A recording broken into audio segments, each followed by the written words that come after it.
The alarm cut through the quiet hum of the wandering star like a knife.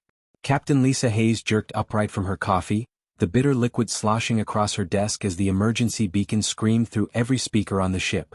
"Tom, talk to me," Lisa barked into her comm as she sprinted toward the bridge. Her boots hammered against the metal floor, echoing in the narrow corridor. "Got a distress signal, Captain. About 2 hours out." Tom's voice crackled back, steady despite the tension. He'd been her engineer for 6 years, and if he sounded worried, there was a reason. "It's a Dragon colony ship. Or what's left of one." Lisa's stomach dropped. Dragon vessels were massive things built to last centuries. If one was sending distress signals, something had gone terribly wrong. She burst onto the bridge to find her crew already at their stations. The view screen showed a debris field scattered across space like broken toys. Chunks of metal tumbled slowly through the void, catching starlight on their jagged edges. It was eerily beautiful in the way that only destruction can be. "Life signs?" Lisa asked, though the grim faces around her already told the story. Tom shook his head, then paused. His fingers flew across his console. "Wait, one. Really faint. Looks like it's coming from the cryobase section." "One?" Lisa repeated. Dragon colony ships carried hundreds of passengers. Entire families traveling together to new worlds. "You're sure?" "Yeah." Tom looked up, and she saw the same sick feeling in his eyes that was churning in her gut. "I'm sure." A small hand tugged at Lisa's sleeve. She looked down to find her twins, Jake and Sophie, pressed against the observation window. Both 10 years old, both too smart for their own good, and both staring at the wreckage with wide eyes. "Mom, what happened to them?" Sophie whispered. Lisa knelt down, putting herself at eye level with her kids. They'd begged to come on this salvage run during their school break. She'd said yes because the route was supposed to be safe, boring even. Nothing but empty space and maybe some interesting asteroids. "I don't know, baby. But someone's still alive over there and we're going to help them." "Okay." Jake nodded, his jaw set in that stubborn way that reminded Lisa of herself. "Can we watch?" She should have said no. Should have sent them back to their quarters. But something in her wanted them to see this. To understand that even in the darkness of space, even when everything goes wrong, humans don't leave people behind. "Stay here. Don't leave this room." Lisa suited up in record time, running through the safety checks twice as fast as recommended. Every second counted when life signs were that faint. Tom guided her through the debris field with careful precision, dodging chunks of hull plating and twisted metal beams. "Cryobase just ahead, Captain. Be careful." That section took heavy damage. The airlock hissed open, and Lisa pulled herself through into the shattered remains of the Dragon ship. Her helmet light cut through the darkness, revealing the scope of the disaster. Walls had buckled inward. Ceiling panels hung at crazy angles. Emergency lights flickered weakly, casting strange shadows that made her heart race. She found the cryobay at the end of a long corridor. Half the cryopods had been ripped from their moorings, their contents lost to space. The other half were dark and cold. Empty. Except for one corner. Lisa's light found the survivor, and her breath caught in her throat. A dragon hatchling huddled against the far wall, no bigger than a beagle. Its scales, which should have been bright and colorful, were dull gray like ash. Its wings were folded so tight against its body they almost disappeared. But it was the eyes that broke her heart. Empty. Completely empty. Like looking into a room where all the furniture had been removed. "Hey there, little one," Lisa said softly, though her voice felt too loud in the destroyed space. "I'm here to help." The creature didn't move. Didn't even blink. It just stared at nothing, its small chest rising and falling with shallow breaths. Lisa approached slowly, half expecting it to flee or attack. Dragons were dangerous, even the babies. Everyone knew that. But this one did nothing. When she carefully scooped it into her arms, it weighed almost nothing. Its body was cold despite the species' natural heat. "Mom, is it okay?" Sophie's voice crackled through the comm, tight with worry. Lisa looked at the traumatized creature in her arms. At the empty eyes that had seen something no child of any species should see. The nearest dragon colony was 4 months away. 4 months of traveling through space with a creature that might not make it through the night. "Mom?" Lisa made her decision. "Yes, sweetheart. We're bringing it home." Back on the wandering star, Jake and Sophie crowded around as Lisa gently placed the hatchling in a cargo container lined with blankets. Tom had already rigged up a heat lamp, guessing at what temperature a baby dragon might need. "What should we call it?" Jake asked, reaching out tentatively to touch one gray scale. Sophie bit her lip, thinking hard. "Ember." Because even when a fire goes out, the embers are still there. They're just waiting. Lisa nodded, though privately she wondered if there were any embers left in those hollow eyes at all. 3 weeks had crawled by since the rescue, and Ember still hadn't made a single sound. Jake sat cross-legged on his bunk, his tablet glowing in the dim light of the cabin. He'd read the same article about dragon development at least 100 times, but he kept hoping he'd missed something. Some trick or technique that would help. "Listen to this," he said to Sophie, who was sprawling on the floor next to Ember. "Dragon babies start chirping within days of hatching. They practice breathing fire by week 2.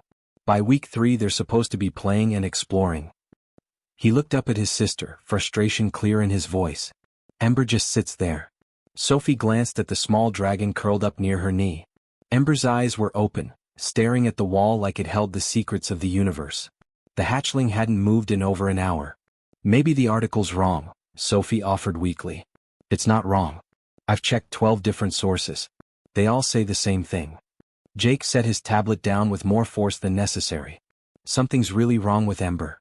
"We know what's wrong," Sophie said quietly. Ember watched its whole family die. The words hung in the air between them. They were just kids. They didn't know how to fix something like that. Their mom had taken Ember to the ship's medical bay 3 times. The computer had run every scan possible, and the results were always the same. Physically, Ember was perfectly healthy. Strong heartbeat. Good lung function. No injuries. But anyone with eyes could see the truth. The little dragon was alive but barely living. Ember ate when Lisa hand-fed the mineral crystals Tom had dug out of the cargo hold. The hatchling slept when its body couldn't stay awake anymore. And the rest of the time it just stared. At walls. At floors. At nothing. Sophie had tried everything she could think of.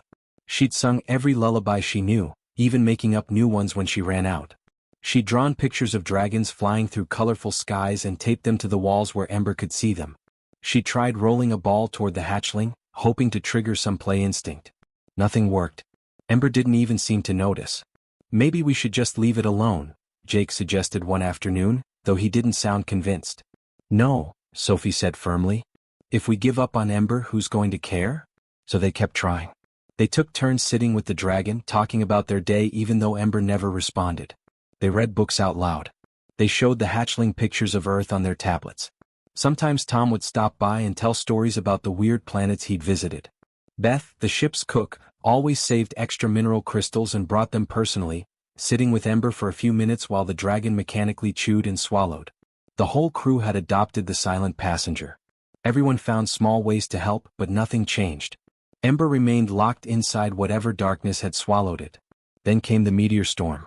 Lisa's voice crackled over the ship-wide intercom at dinner time. "Everyone strap in. We've got unexpected debris ahead. It's going to be rough."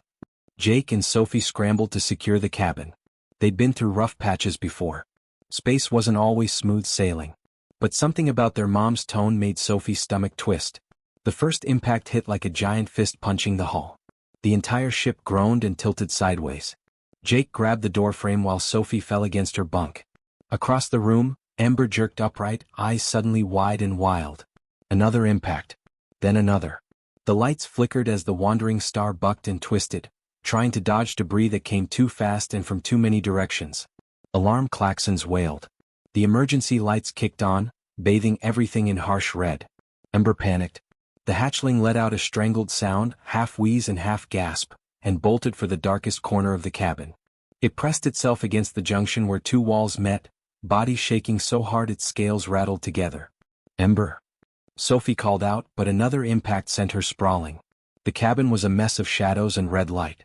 The floor wouldn't stay level. Everything that wasn't tied down was sliding around. Sophie didn't think. She just crawled across the tilting floor on her hands and knees, dodging Jake's soccer ball and her own scattered books. When she reached the corner, she found Ember trembling violently, eyes squeezed shut. She wanted to reach out, to hold the dragon and promise everything would be okay. But some instinct stopped her. Instead, Sophie simply folded herself into the corner beside Ember. Not touching. Not talking. Just there. The ship lurched again. Sophie braced herself against the walls, her shoulder inches from Ember's wing. She could feel the dragon's panicked breathing, fast and shallow. Jake watched his sister from across the cabin, holding onto his bunk frame as the wandering star dodged and weaved. Then he made his own decision. He let go and half crawled, half slid across the floor until he reached the corner. He squeezed in on Ember's other side.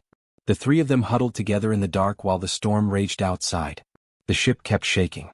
The alarms kept screaming.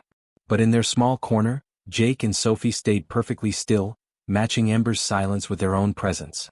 Minutes stretched into forever. Sophie's legs cramped. Her back ached from the awkward position. But she didn't move. Finally, gradually, the impacts became less frequent. The ship's movements smoothed out. The alarms went quiet. Normal lights flickered back on, harsh and bright after the red emergency glow. "All clear," Lisa's voice announced, thick with relief. "Everyone okay?" "We're good, Mom," Jake called back. Sophie blinked in the sudden brightness, her eyes adjusting. Then she looked down and froze. Ember had shifted position. The small dragon was now pressed against Sophie's leg, its head resting on her knee.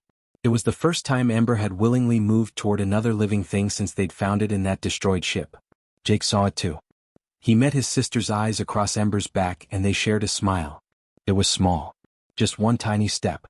But it was the first choice Ember had made in 3 long weeks. A choice to not be alone. Jake was working on his math homework at the small desk in their cabin when he felt it. That strange prickling sensation you get when someone's watching you. He turned slowly, expecting to see Sophie spying on him again, but his sister was still in the galley having breakfast. "Look," he whispered, barely breathing. "Ember's watching me." Sophie appeared in the doorway with a piece of toast hanging from her mouth. She froze mid-chew, following her brother's gaze to where Ember sat near the heat lamp. The small dragon's head was tilted, eyes fixed on Jake's hands as he moved his stylus across the tablet. It wasn't the blank stare they'd gotten used to over the past month. This was different. Ember's eyes followed each movement, tracking back and forth like someone actually paying attention. Like someone who cared what was happening in the world around them. "Don't move," Sophie breathed. Jake stayed perfectly still, his hand hovering over the tablet. For a long moment nothing happened. Then he slowly, carefully moved his hand again. Ember's eyes followed. He moved it the other way. The dragon's head turned. Sophie let out a sound somewhere between a laugh and a sob. Jake grinned so wide his face hurt. It was such a small thing.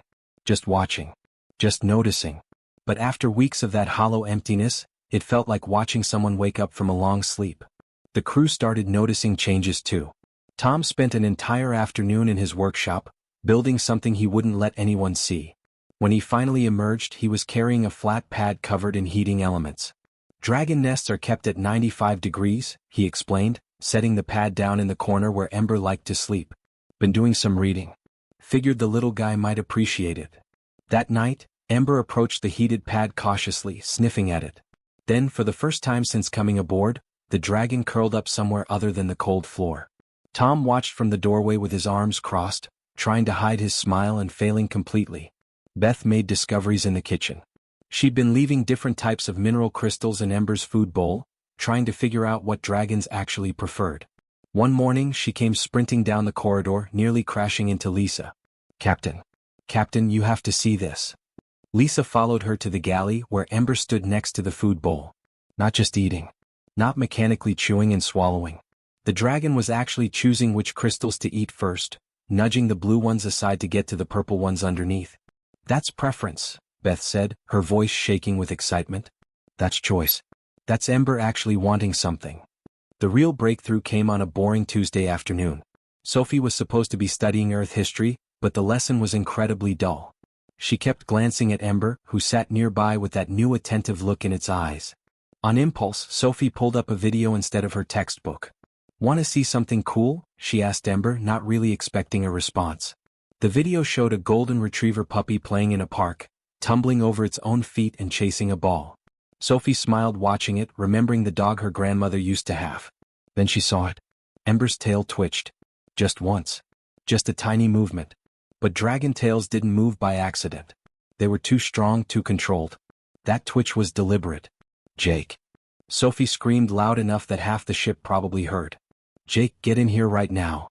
Her brother came running, thinking something was wrong. Sophie grabbed his arm and pointed at the screen, then at Ember. "Watch." She replayed the puppy video. This time, Ember's tail didn't just twitch. It swayed slightly, following the puppy's movements across the screen. The dragon's eyes were locked on the tablet, wider than Sophie had ever seen them. "More," Jake said immediately, his fingers flying across the screen. Show more. They pulled up video after video. Cats playing with string. Horses running through fields. Birds building nests. Dolphins jumping through waves. Each one brought a new reaction from Ember. A head tilt. An ear flick. That tail swaying just a bit more. Then Sophie found a video of a group of wolf pups wrestling with each other, yipping and tumbling in the grass. Ember's whole body shifted forward. The dragon's mouth opened slightly, and for just a second, Sophie could have sworn she saw something in those eyes that looked like wonder. "You've never seen anything like this, have you?" Jake said softly. "Your people don't have pets or wild animals where you're from." Ember of course didn't answer. But the dragon didn't look away from the screen either. That evening it became a ritual. After dinner, Jake and Sophie would gather in their cabin with Ember settled between them. They'd show pictures and videos of Earth. Mountains that touched the sky. Oceans so deep nobody knew what lived at the bottom. Forests filled with creatures that flew and climbed and burrowed. They told stories about camping trips and beach vacations and the farm where their grandparents lived. They described snow and rain and the way flowers smelled in spring. They painted pictures with words of a world Ember would probably never see but could at least imagine. Ember didn't participate. Didn't ask questions or make sounds. But the dragon listened. Really listened. And slowly, day by day, those dull gray scales began showing something else underneath. Little flecks of gold, like stars appearing at twilight.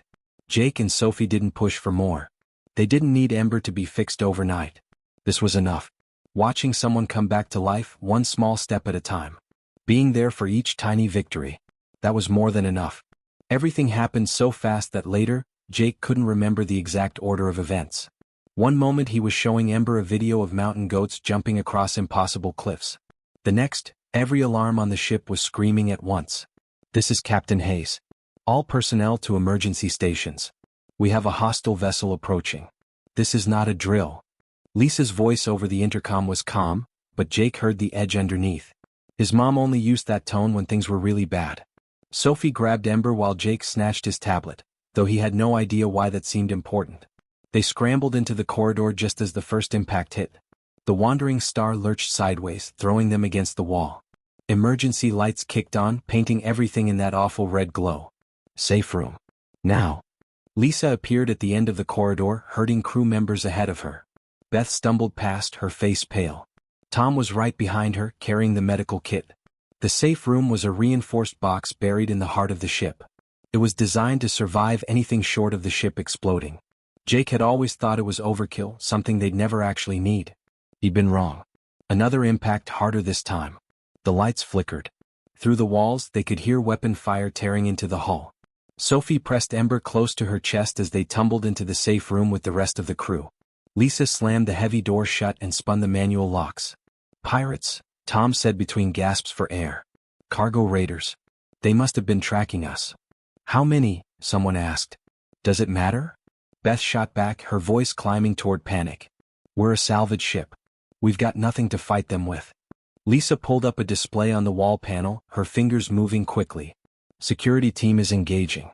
We just need to hold out until..." The explosion cut her off. Not a weapon impact this time. Something bigger.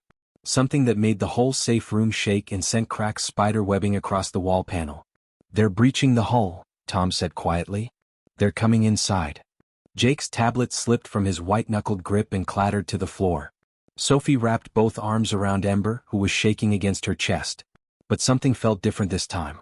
The trembling wasn't just fear. There was something else underneath it, like a spring being compressed tighter and tighter. They could hear boots in the corridor outside. Shouting in a language Jake didn't recognize. More weapon fire, closer now. Tom moved to stand in front of the door, even though he wasn't armed. Even though it wouldn't make any difference. Metal screamed as something hit the safe room door from outside. "What?" Twice. The reinforced steel began to buckle inward. "Get back!" Lisa yelled, pulling Tom away from the door. She positioned herself between the crew and the compromised entrance, though Jake knew she had nothing to fight with either. Sophie stood frozen, holding Ember. Jake moved beside his sister, his mind racing uselessly through options they didn't have. The door buckled further. They could see light through the gaps now. "Get behind me!" Sophie shouted at Jake, though her voice cracked on the words. What was she going to do? Use her body as a shield? They were 10 years old. They couldn't stop armed pirates. But Ember could. The dragon pushed away from Sophie's arms with a strength that shocked her. Before anyone could react, the small creature landed on the floor and placed itself directly between the twins and the buckling door. Ember's head lowered, wings spreading slightly in a stance Jake had never seen before. Then the dragon's throat began to glow. It started as a soft amber light, like the heat lamp in their cabin. But it grew brighter fast. Brighter and hotter until Jake could feel the warmth from 3 feet away. Light spilled from between Ember's small fangs, growing from orange to yellow to white hot. The door gave way with a final shriek of tortured metal. 3 figures in dark armor burst through, weapons raised. Ember exhaled. The stream of fire that erupted from the tiny dragon's mouth wasn't like the massive infernos Jake had seen in videos of adult dragons. It was smaller, thinner. But it was real fire, real heat, and it came from a creature that hadn't made a single sound or shown a single spark in 2 months. The pirates scrambled backward, shouting. One of them dropped his weapon. Another tripped over his own feet trying to retreat. The narrow corridor outside worked in Ember's favor. They couldn't spread out or get around the flames. Fall back. Fall back. The shouts echoed in the corridor as the pirates retreated from a creature the size of a house cat. Then Tom and the security team appeared behind them, and the pirates found themselves trapped between armed crew and a very angry baby dragon.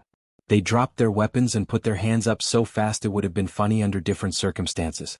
Ember held the flames for another few seconds, then suddenly stopped. The light in the dragon's throat flickered and went out. The small creature swayed, legs trembling. Ember. Sophie dropped to her knees and caught the dragon as it collapsed forward. Ember fell into her arms, completely exhausted, body shaking from the effort. But this time, Sophie could see the difference immediately. Ember's scales, dull gray for so long with just hints of color, were now gleaming pure gold. The transformation was complete. Like someone had finally turned on a light that had been off for months. Jake knelt beside them, tears streaming down his face. He reached out carefully and touched Ember's wing. "You saved us," he whispered. "You came back. You really came back." Ember's eyes blinked open slowly. And for the first time since that terrible day in the destroyed colony ship, those eyes were not empty. They were alert, present, full of life and purpose and something that might have been pride. The little dragon had found a reason to fight again. Had found something worth protecting. Not because it had to, but because it chose to. And in that choice, Ember had finally come home. Captain Lisa stood at the communication console staring at the message that had just come through. Her hand hovered over the screen, not quite touching it as if that would make it less real. "The Dragon Council has agreed to meet us at Outpost 7. They'll take custody of Ember." The words felt heavy in her mouth. She'd known this was coming. Had known from the moment they rescued that broken little creature that this day would arrive. But knowing something and facing it are two very different things. She found the twins in their cabin. Sophie sat on the floor with Ember curled in her lap, tears falling silently onto those golden scales that had taken so long to emerge. Jake leaned against the wall with his arms crossed tight across his chest, jaw clenched, fighting hard to keep himself together. 3 days, Lisa said quietly. "We'll reach Outpost 7 in 3 days. Nobody responded. What was there to say? 4 months. 4 months of waking up to find Ember sleeping between their bunks. 4 months of patient silence broken by small victories. 4 months of watching a shattered soul slowly, painfully, piece itself back together.